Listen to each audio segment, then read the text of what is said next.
The competition's heating up. Matchday 4 is now in the books, and for some teams, the bright lights of the knockout stage is within reach. For others, they still have a lot of difficult work to do. Well, for others, the journey might as well end here. The CAF Champions League has reached its business end of the group stage, and every result counts. Every point, every goal, every situation now counts at this part of the competition for all the 16 teams left in it. Hi, I'm the Football Otaku, and welcome to my Matchday 4 CAF Champions League wrap. If, of course, you're loving the content, don't forget to like, to share, and subscribe, and all that other amazing stuff. Our first game of Group A takes us to Nigeria as the bottom two of the group, Rivers United, took on Power Dynamos. And after the disappointing showing on match day 3, where both teams, despite desperately needing points, not playing like they needed to, it was definitely the visitors from Zambia, Power Dynamos, that showed a lot more intent. They created a lot more opportunities, especially in the first half. Rivers United did come back a little bit. They did start showing more enthusiasm, more urgency, but eventually a lot of the play was going on the side of Power Dynamos, and essentially they would find their goal. And it's a goal that really comes out of nothing. And I'm not saying it's nothing that they created, but it was a goal that was just absolute random. A short corner which was played across the box, returns, and then a ball played in. It's an innocuous ball in. It's a cross, not a great cross, but also not well kept out by the goalkeeper, and it's a cross that just flies into the back of the net for a shock 1-0 lead to shock the home crowd. It's such a lucky random goal for Power Dynamos. Rivers United, of course, would chase the game and would create some chances of their own, but unfortunately it never was going to be enough, and the full-time whistle goes off, and Power Dynamo score their first ever victory in the CAF Champions League, a crucial victory away from home. It keeps their slim hopes of qualification alive, while for Rivers United, their campaign is practically on life support now, and more often than not, it looks like they're going to be on the way out rather than going through to the last 8. But that was the action in Nigeria. What was the action in Egypt like? In the other fixture, of course, we got the second part of the CAF Super Cup rematches.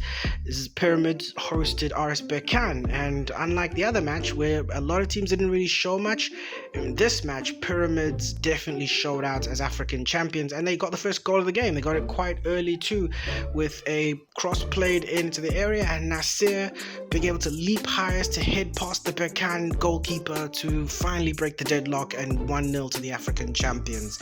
It was a goal that was so badly needed, especially after the draw last week in Berkane. It was a goal that was so badly needed and really did break the deadlock between the two sides. And really, Pyramids started to show that attacking impetus that what made them African champions last year, as again they would drive forward for the rest of the half, and in some cases did have what looked like a legit goal ruled out. I mean, again, it was Oita who was causing a lot of the problems as well. Mayele as well prodded the ball. The goalkeeper claws it out, but the referee says no. We don't know now if it's going to be a goal. I mean, remember, at this part of the competition, there is no technology, no goal line tech, no VAR. We're just winging it at this part of the competition, wrongfully so. And sadly, the referee does not declare the goal. Sadly, though, Pyramids would not be down. Sadly for Berkane, Pyramids wouldn't be downtrodden by this heading into half time, 1-0 up at the break. They would then pound on their superiority and get their second goal. A well-worked move again, finding Nasser yet again, and he would slot past the goalkeeper for 2-0. And that was a crucial goal, because now it really put Pyramids in control, and Berkane were starting to lose their shape. They were already they were losing the midfield battle in the first half, but now they really were being under the pump in the middle of the park. And then the third goal came from, of course, Oita, who thanks to a very fast counter attack, would rifle past the keeper for 3-0. 3 points for the African champions, and that will almost certainly put them into the last 8. They have 1 foot and a couple toes into the quarterfinals. For RS Berkane, it's a pretty crushing defeat, but not all is lost. They're still on the right side of the qualification line. So here's how the table looks. Pyramids are top with 10 points and probably are mathematically already through to the last. In fact, they probably are mathematically already through to the quarterfinals, the defending champions. RS Berkane in second place, Power Dynamos in third with 4 points, while Rivers United are bottom with 1. The next matches see Pyramids take on Rivers United, while we have an eliminator for second place as RS Berkane visits Zambia to play Power Dynamos. And knowing the result of the first game, Power Dynamos will need 4 goals to stay alive in the CAF Champions League. Any other results will see RS Berkane through there and then into the last 8. The action in Group B started in Zanzibar as Yanga took on Al Ahly. Al Ahly, having won the previous game, are now headed into the game top of the group against a Yanga team that were sort of starting to be reeled in by the chaos of the other 2 teams in the group. And it would be Yanga who would make a pretty strong start. There were pretty strong starts that the young Africans made, and would even get a goal. I mean, it's a scrappy goal, a ball played into the area, not really dealt with by Al Ahly defenders, and eventually it's prodded in for 1-0. And that was the goal that Yanga really needed. I mean, obviously having lost to Al Ahly in the previous match day, but it was a goal that they badly needed to sort of pull away from the tight race in the group. And it really was the goal that sent the home crowd into raptures. It really was, we can't really emphasize how much the opening goal in any game matters. So it was great to get that first goal for Yanga. Though they would not hold on for much longer, unfortunately. In the second half, Al Ahly would get a goal of their own, and it'd come from their own goal-mouth scramble. I mean, this game wasn't one for the pretty. It wasn't really a pretty game. It was a gritty, typical CAF Champions League away day for the Red Devils, and they would get their goal in the second half. Another scrappy goal, ball into the area. It's a bit of a mess in the penalty area, and eventually the goal is slotted home by Yasser Ibrahim for 1-1. The game definitely felt a lot more better, felt a lot more livelier, especially compared to Cairo. Like I said, I think it was really just down to the Cup of Nations, that a lot of sort of the players were in the Cup of Nations, and you could just tell that they were a little bit jaded. But I mean, it seems that whatever ring rust, or should we say overwork, they had at the Cup of Nations is sort of worn off, and they're starting to play again. But that's how the match would end, 1-1. A good result for Al Ahly. Would it be a good result for Yanga? I think we would only know in the other game happening in Algiers. In the Moroccan capital, FAR Rabat would take on JS Kabylie. Now, this match will be played behind closed doors as punishment for FAR Rabat's supporters' unruly behavior against Al Ahly in the previous home game, so sadly they'd have to play this game. It was played at the Olympic Stadium and played in front of no fans, so charge it to the game. Anyway, it would be all FAR Rabat probably throughout the course of this game. Maybe in the first half, but definitely throughout the course of this game. JS Kabylie didn't really create anything of substance. They created one opportunity, but it was not poorly taken. But you could tell FAR Rabat definitely had a large chunk of the game, a large chunk of the chances, but just didn't have the efficiency to put them away, which is a huge concern for the Moroccan side. They would have the game really in their side, but again, just couldn't even struggle to deliver balls into the area. Tocanero, the Angola international, struggled to get balls into the area. They struggled to deal with them in the area, and you can tell that the frustration was sort of growing from the home side, that they were unable to sort of make this dominance pay. But eventually, though, they'd get their moment as Tocanero would float a ball in, and it'd be so fantastically put away. I mean, just check this goal. It's so aesthetically pleasing seeing a player put a ball like that away into the net. And you could say it was nothing short than what the Moroccan team deserved. They'd been the better side for most chunks of the game, and it was a huge victory for them, or goal for them. They would, of course, see the game out. JS Kabylie pretty flat in this game. Don't really cover themselves in glory. And the full-time whistle goes off, and FAR Rabat have their first win of the CAF Champions League in this group stage. And again, I mean, almost as we predicted with this group stage, or with this group per se, it just keeps things very, very tight and interesting now. And as we look at the table, it's Al Ahly with 8 points. They are comfortably top of the group and could seal qualification in their next game. It's a tie for second between FAR Rabat and Yanga, while JS Kabylie are fourth with 2 points. Al Ahly visit JS Kabylie in Matchday 4, but the big game and the game that effectively decides qualification from this group sees FAR Rabat host Yanga. And after Yanga scored that controversial victory in Matchday 1, this match is going to be a firecracker of a fixture as Yanga go to defend their 1-0 advantage from the first game, which could see them through, or at least have them have an advantage heading into the final games in the Champions League. It would be Group C yet again that would kick off the action in the CAF Champions League this match day, and it's arguably the game of the round after their thrilling 2-2 draw in Pretoria. Al Hilal of Sudan would welcome Mamelodi Sundowns to Rwanda, their temporary home, and it was a game that, again, Al Hilal definitely took to Sundowns. I mean, they had really, you could say, not necessarily dominated the ball, but they definitely had the more enterprising of the play, and they definitely showed a lot of tactical discipline against the Sundowns team that they always knew were going to have a lot more of the ball, always knew they were going to have a lot more resources, but they really, really were able to take the game to the Brazilians. And their bravery, though, they have to sit back at times. The Sundowns created sort of the first real meaningful chances of the game. Tashreeq Matthews hits the post and gets another opportunity that goes a little bit wide as well, but Sundowns start the game a lot better with their opportunities. I mean, they definitely showed a lot more hunger than what they did last week, what they've shown in some of the group stage and some of their games in the league. But sadly, it would be Al Hilal eventually who grow onto their own. I mean, Jean-Claude would definitely have the better of Khuliso Mudau. That was probably one of the jewels people were looking forward to in that first half, and Jean-Claude would definitely get the better of Khuliso Mudau as a highly rated Khuliso Mudau, and Al Hilal would definitely start showing a lot more chances. Rauf would also have a chance as well, which was saved by Onyango, who was a surprise starter ahead of Ronwen Williams, the 40-year-old goalkeeper, and sadly he'd be the one who'd make the big mistake for Sundowns as Abdel Rahman, the captain, was fouled. It was again a bit of a mix-up between the Sundowns defense.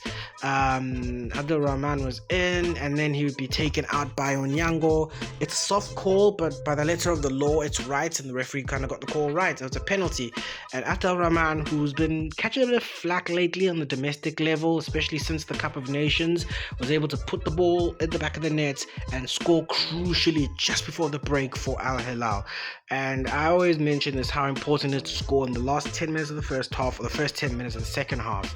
So Al Hilal would have the lead just before the break, and they would double that lead with that man again, probably been the star of this match, Jean-Claude Komakisha, who would again get the better of Khuliso Mudau and then take a rasping shot from distance, and Onyango just couldn't keep out and would score and would compound the pressure and to extend the misery for Mamelodi Sundowns. 2-0, and Sundowns were in deep trouble now.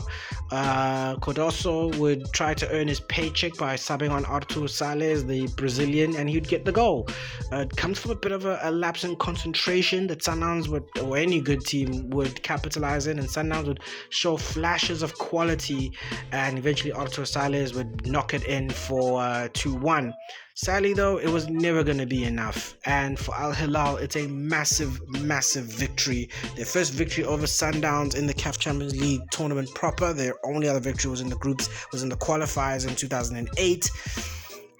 And it's a huge result that means that they're almost got top spots sorted. You know, I mean, they could be mathematically through, but they definitely may have secured top spots as well, defeating a huge team like Mamelodi Sundowns, a team that really many people didn't see them getting past. It's a huge result, and they've played with a lot of steel, a lot of courage, and a lot of tactical discipline as well. We're able to really overrun that Sundowns midfield. For Sundowns, this compounds the misery even more on Cardoso, and the pressure as well. I mean, Sundowns haven't really looked very hot domestically. They've been challenged domestically by Orlando Pirates and maybe even to an extent Kaizer Chiefs, and many feel that this is the time where Sundowns drop the league title, and their CAF Champions League campaign is looking very similar to last year, where they're struggling to get results on the road.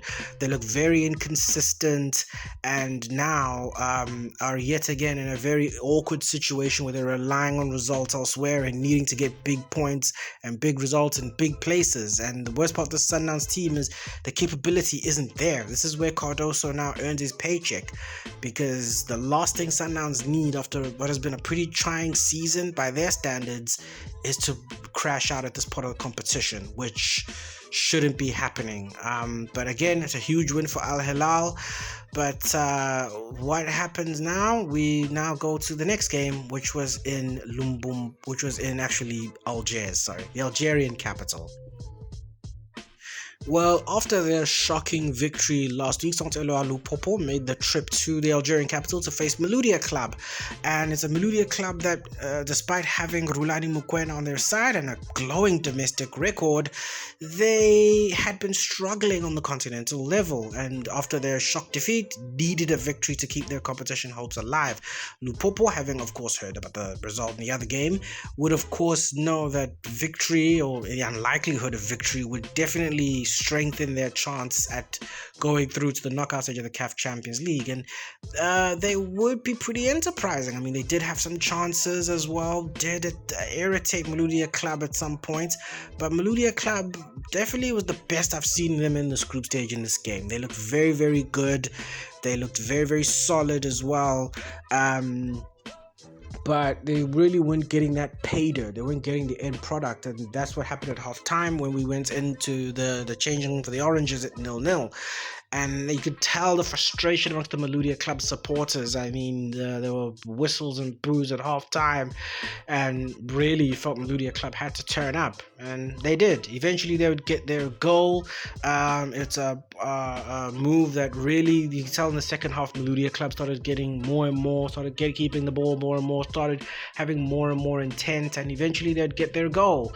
Eventually it was a ball played into the box, a headed goal from the air, and 1-0 to the team from Algeria. And you could tell that a weight was lifted off the shoulders of this team. They had the weight of the world on their shoulders, and finally was just lifted off them with this result, with this goal. It felt like a world was lifted off their shoulders, and after that you could tell that they were starting to play a little bit more freedom. The momentum had changed, the tempo was up, the tempo was up, and it was very difficult for Lupopo to take. And eventually they'd get their second goal as well. A nice run from Fairhat in the right flank. He would be saved by the goalkeeper. Shot was saved by the goalkeeper, but then his teammates would swoop in and would put away the rebound for 2-0.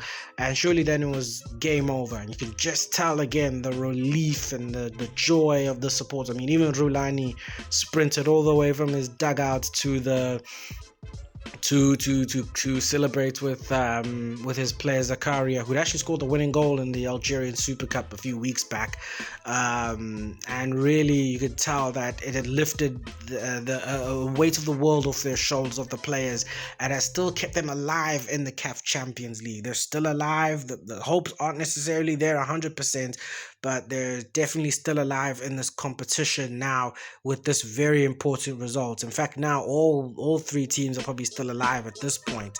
And you can just look at it in the table right here. You have Al Hilal top with 8 points. Mamelodi Sundowns still second with 5, but breathing down their neck is Sant Elua Lupopo with 4, and Maloudia Club with their first win would have 4 points as well. Heading into the last round, heading into the Matchday 5, we have Al Hilal, who make the difficult trip to Algeria to face Maloudia Club, knowing that victory will most certainly see the Blue Crescents through to the last 8. but they'll have to get it in front of that hostile Algerian crowd. While for Mamelodi Sundowns, they visit equally hostile Lubumbashi to face the wildcard Sans Elua Lupopo, knowing that anything but a victory puts their CAF Champions League campaign in deep jeopardy. And it's not the kind of trip Mamelodi Sundowns will want to make, knowing that they're in a fragile state at the moment and now have to visit a very tricky place against a very tricky team. It's going to be very difficult to get the result they need there. So this one is definitely not over despite having 2 to play.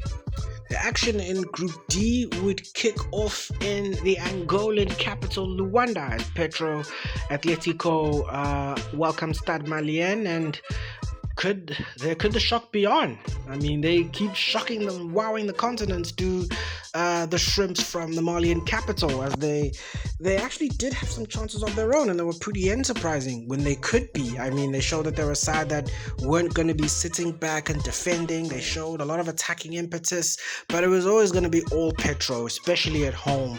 And Petro would have chances of their own, just didn't have the killer finish or the killer instinct. And it was a really frustrating game for the side from Luanda, from Angola. They would have a lot of opportunities, just don't put any of them away, overrun the midfield, but Stade Malien showed and were very firm.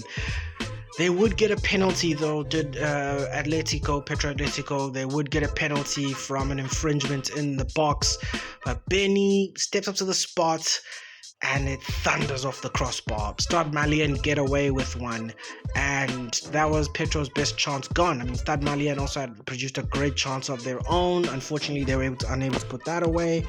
Petro would manufacture one last opportunity, but the keeper would be gratefully taking that one, and you could just tell by the full-time whistle the point that they got was a valuable point. It is a valuable point in the context of the group, and it keeps them alive and keeps them unbeaten in the CAF Champions League. And for a debutant team, this is a massive result.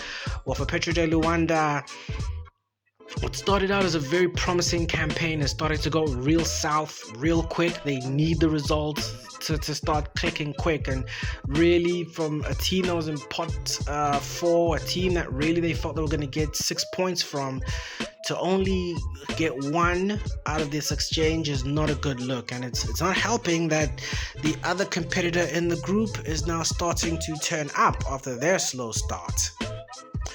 Onward to the Tanzanian capital, our last stop in the Tanzanian capital, as Simba welcomed Esperance, and really it would be finally the Simba we know and love. We know Simba have had a very difficult time. I mean, Coach Steve Barker's had a real teething period with the Tanzanian side, but they actually started very well.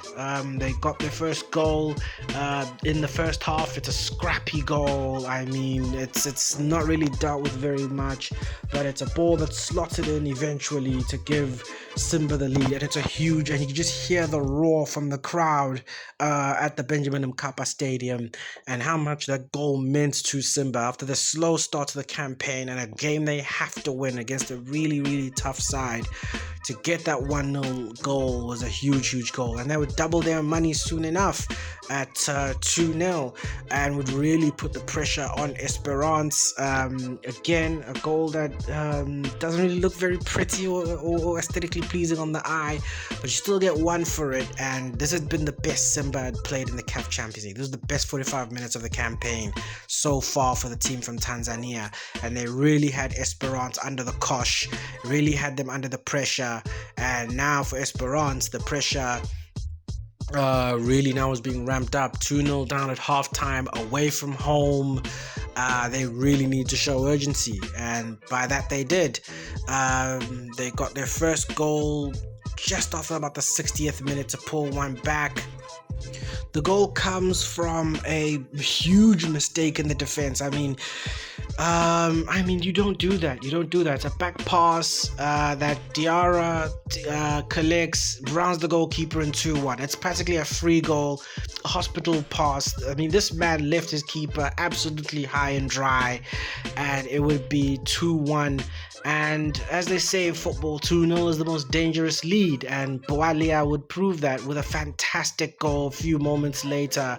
A fantastic goal from just outside the penalty area that sucks all the air out of the Benjamin Mkapa Stadium. I mean, it just came down to lapses in concentration and quality that champion and only champion teams can have that would give Esperance the chance. And Esperance would even have the chance to pull off a monumental comeback and win the game when they were given a penalty for in-the-box infringement. Unfortunately, though, that penalty would be sky high. I mean, it would be booted sky high. And that would be Esperance's chance, and the full-time whistle went off, and this game ended in a draw. It's a vital point for Esperance because it keeps them on the right side of the line. They've come to a really tough place and were able to salvage a result, which is a very, very good show of character for a team like Esperance, who started the campaign really, really slow.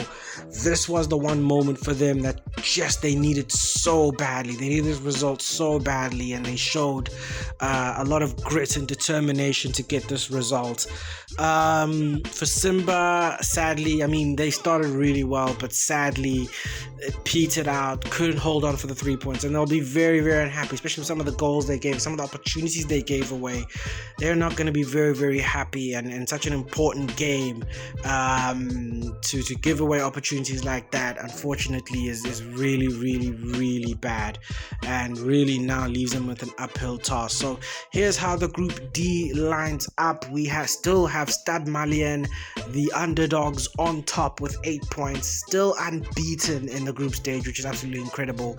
Esperance are second with 6 points. Petro de Luanda are behind with 5 points, while for Simba, it's a long way back with 1 point. They've got 1 point now, but it's still a long, long way back. And for Stade Malien, they could seal a historic qualification to the knockout stage. They host Esperance in Bamako, and that could be the scene of a fantastic, fantastic historical moment for Malian club football. Won't be easy though, won't be easy. While for Petro de Luanda, they host Simba, with both teams having varying degrees of hope, but still not a lot of great hopes of going through. And that game is a must win for both sides.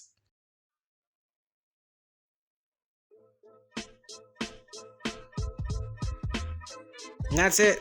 That's the end of the video, guys. What was your verdict on the CAF Champions League match day 4? How well are your teams doing? The first few places are starting to fill up. Who do you think will be joining those who've already qualified? Put it down in the comments. Thanks, guys, for staying up with me. You're an absolute warrior. Don't forget to like, to share, and subscribe. And never forget, it's been your boy, the Football Otaku. And never forget, real football always wins. Check you on the flip side. Deuces. Bye-bye.